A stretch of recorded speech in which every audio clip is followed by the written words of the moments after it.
So John, pre-season underway for a few weeks now. How's it going? It's going really well. I mean, it always is this time because we haven't played anybody yet and either won or lost. But no, the players' application is first class, and that's all you can really measure it with.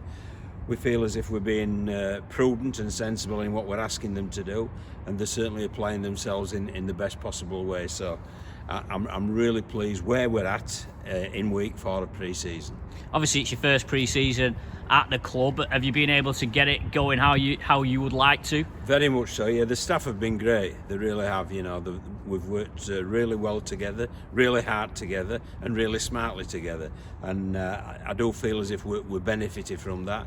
And you know, if anybody had been privileged to watch some of our sessions, you can see a very enthusiastic group, a very hard-working group, and a group with a bit of spring in the step as well. So very pleased at the minute. And how have you found the way the new boys have settled in? They've been excellent. They've brought something different. They've certainly brought a hunger and a desire to cement a place in the team, and the more established players have noticed that as well. And we've brought some smartness in as well. You know, some of the senior players who we've recruited, I feel, really offer an element of composure and of cleverness with regard to their rugby IQ. You came off the field speaking with Kyle Amor. The bits that you were saying there, is that sort of the thing that he can bring? Yeah, there's Kyle and there's Tom Gilmore as well. I mean, he's made a great impression upon me. He really has. He's not only got silky skills, he's also very clever rugby league wise. So you put them alongside other senior players such as Jack Owens, who's looking really good, fully clear from injury now, and Danny Craven, and you know, our spine's looking A-OK if you add Jordan Johnson and Matty Fossart to that. Obviously, you mentioned Tom there. He's back at the club. Do you get that sense from him that he feels like he's got a bit of a point to prove? No, it's not a point to prove. I get a sense that he's really happy to be back here, and obviously the travel's part of it because it takes a sort of a good couple of hours out of his day. But the big point is, he loves this club and is happy to return, and he wants the club to achieve, which is obviously something that he did in his seasons at Batley. I mean, he was tremendous at Batley, and everybody says they overachieved. I think they achieved because they're a good team, and I think he'll be one of the keys to us doing similarly so.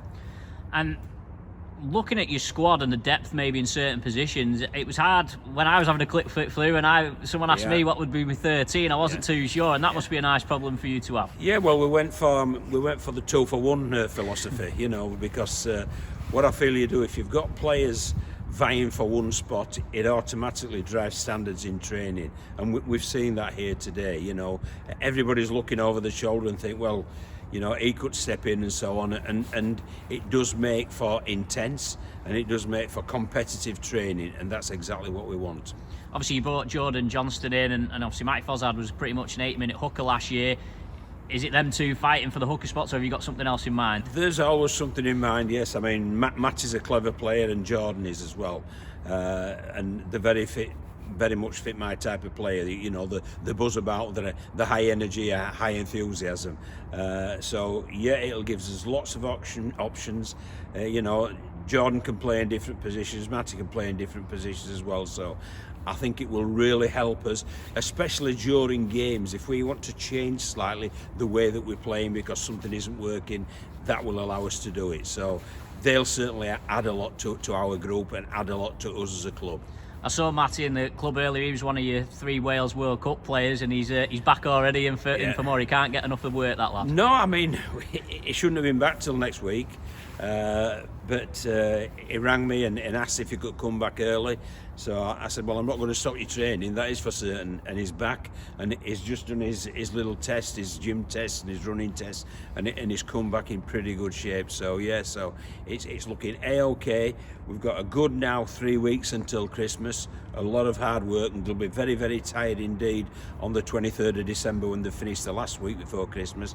Then they'll have a bit of a break over Christmas before it's back into it, and we've got the trials. How do you find the difference between the full-time team pre-season and a part-time team pre-season? Is your approach different? It's got to be, yeah, it's got to be, because you've got to accept that there's some of these lads who, you know, you'll see when they turn up for training, they've got the builder's boots on and the overalls on. So you've got to accept that they've been doing lots of physical work as well.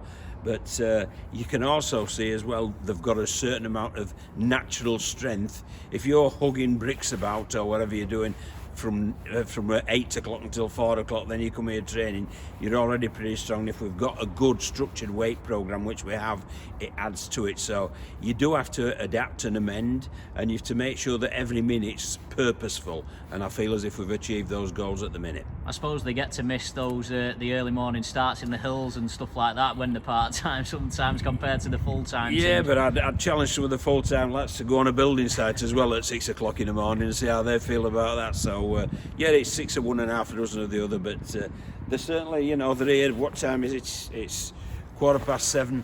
They've just done a field session. They're going for a weight session now. So these fellas won't finish till gone 8, and then obviously they have to travel on. So you've got to admire part-time players, especially at this time of year when it's dark, it's cold, and they still keep coming up. And they love playing rugby league. And when you've got people who love playing rugby league, it's great to be in and amongst it. And obviously a couple of trial games getting arranged now. That's important, is it, to give a bit of light at the end of the tunnel maybe when you're coming in these dark nights, that you've got games to look forward to? It is, yeah. Well, we've got 2 already arranged. There's a likelihood of a third, which we'd be delighted about. We've got a big squad, which you've already alluded to, and a squad with depth. So the challenge will then be, you'll all get equal amounts of minutes. So then you'll get out there and give me problems selecting a 17, and I certainly hope they do that, and I certainly am confident that they will do that.